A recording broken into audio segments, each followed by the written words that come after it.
Hi, my name is Teresa Basan, and the following presentation is a requirement for my ICS382 computer security class.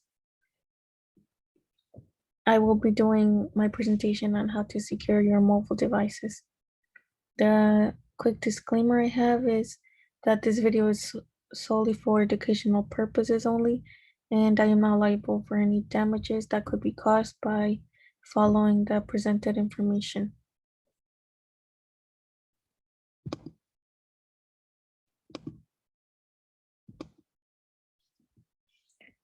The first thing I will talk about is to keep your phone locked. The first way that you can have your information stolen is by getting your phone stolen. And if your device is unlocked, then the people who stole it can have access to your pictures, your contacts, anything.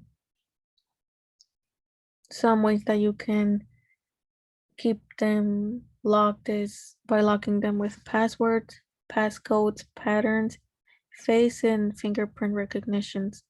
With the new technology, we are given the ability to have face and fingerprint recognition, which I think it's a safer way than the other ones. You can have the other ones as backup, but I think the main way to secure them is with face and fingerprint recognition, as not everyone has your face or your fingerprint.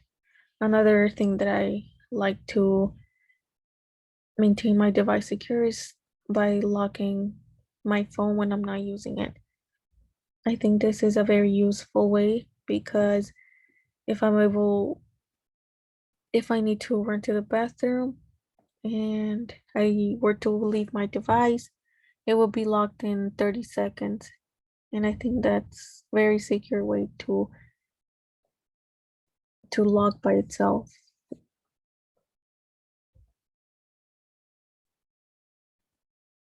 Another topic that we're going to get into is to use secure passwords.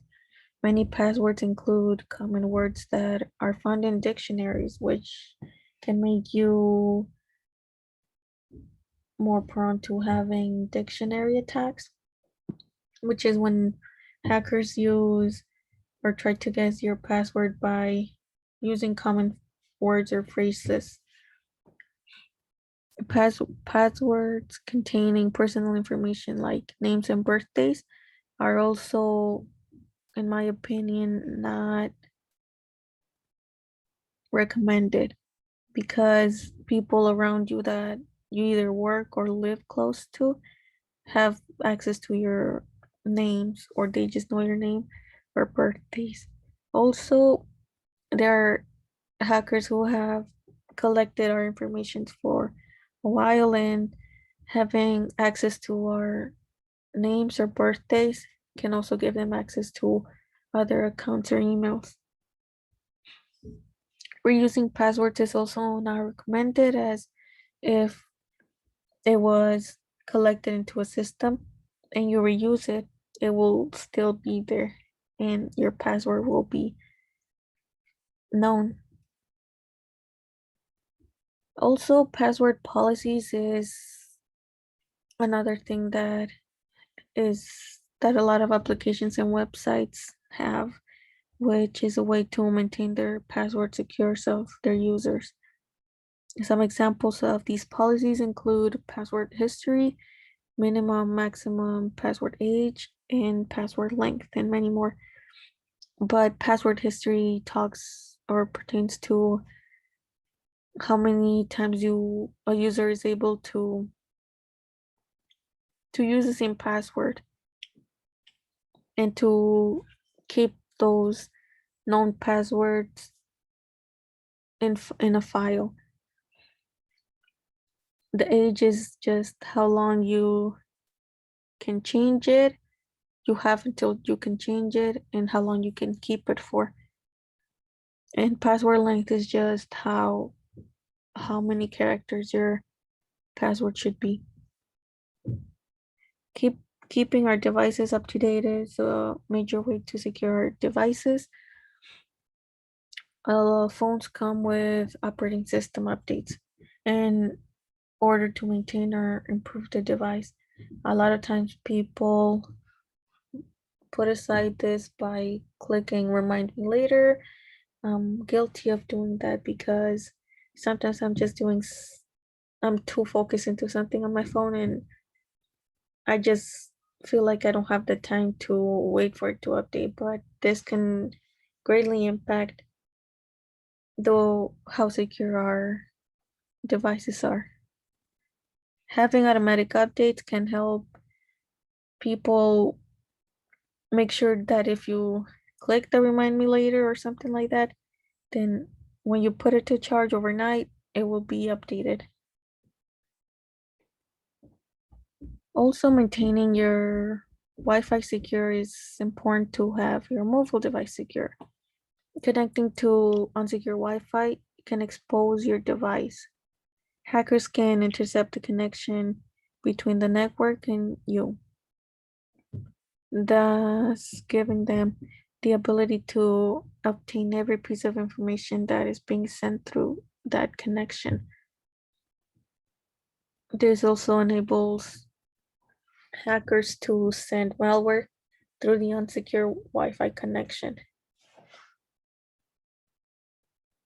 Some ways to keep your own Wi-Fi connection safe are to change the default name of the home Wi-Fi from the one when your provider comes and installs it.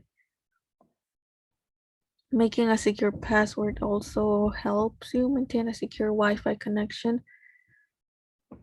Those password policies that we just mentioned come in handy here because you can follow those. Maybe they don't all are able to be put with other places, but having a certain requirement for characters, how often you can change it, and things like that can help you. Also, disabling the network name broadcast so that the name of your network won't be displayed. Keeping software up to date is also important here, as well as using virtual private network when you are in a public Wi-Fi connection.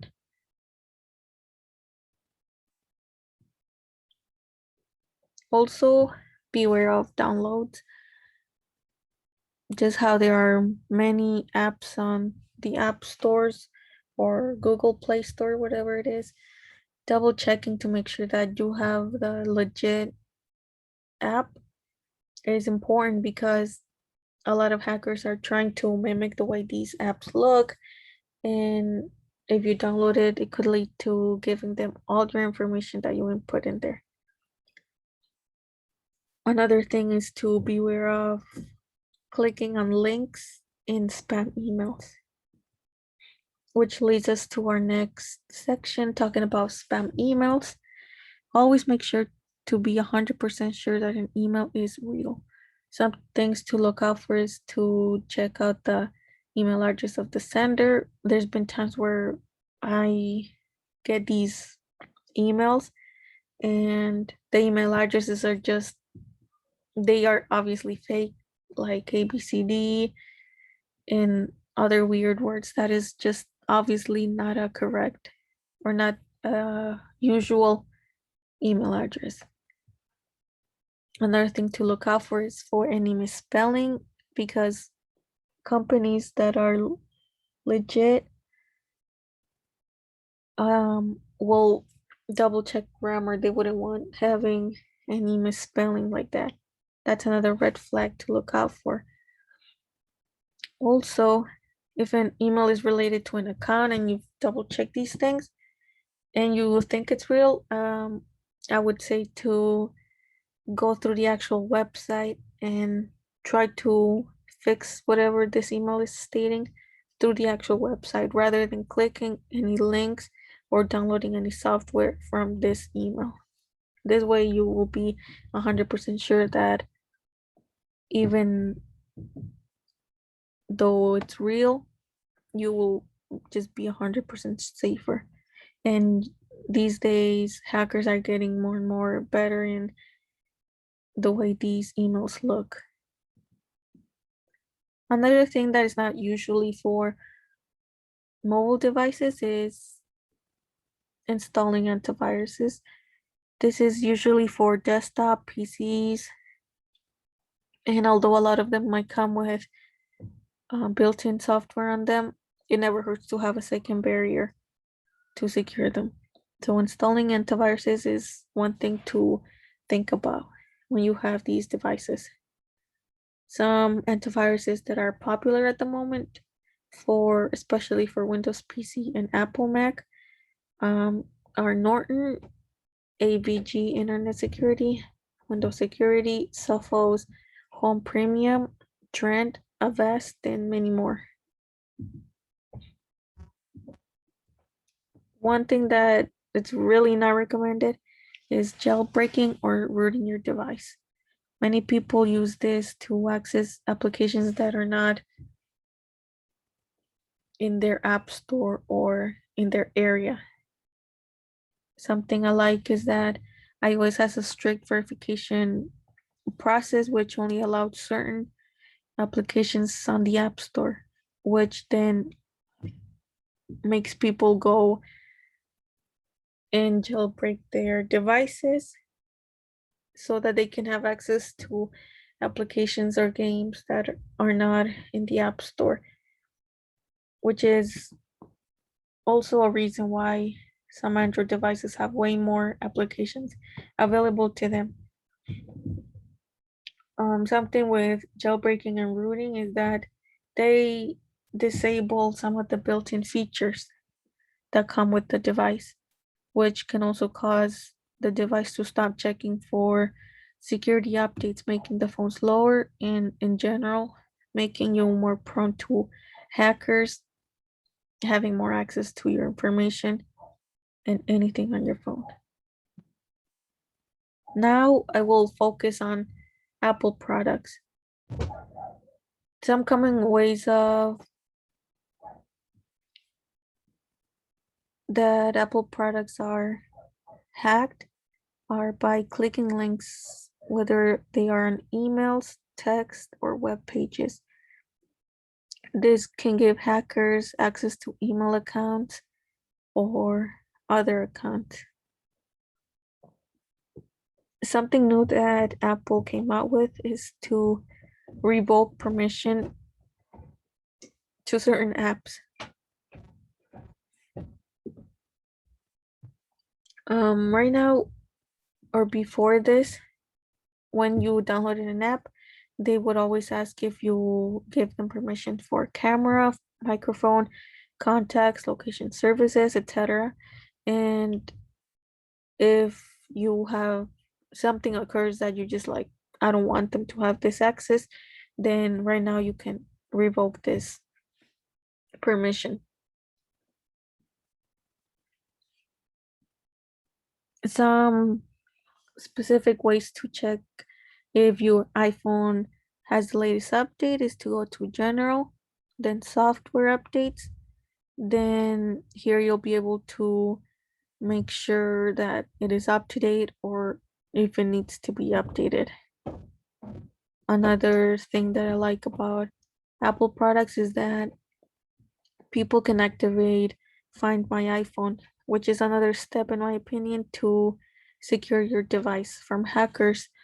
Also, if you were to able lose it or misplace it, going through Find My iPhone can help you find it.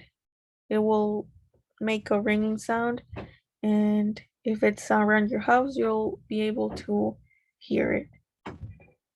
One way to check if it is activated is to go to General, Apple ID, then Find My iPhone, and there you'll be able to see if it is on or off. Also, another thing that I like about Apple products is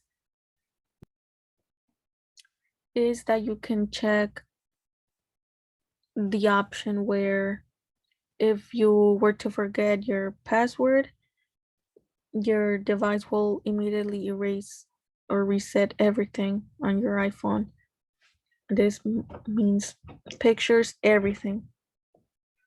In my opinion, I think this could be a good idea because if someone were to steal your device and they would guess your password, let's say 20 times, they would get it wrong, your information will automatically be deleted.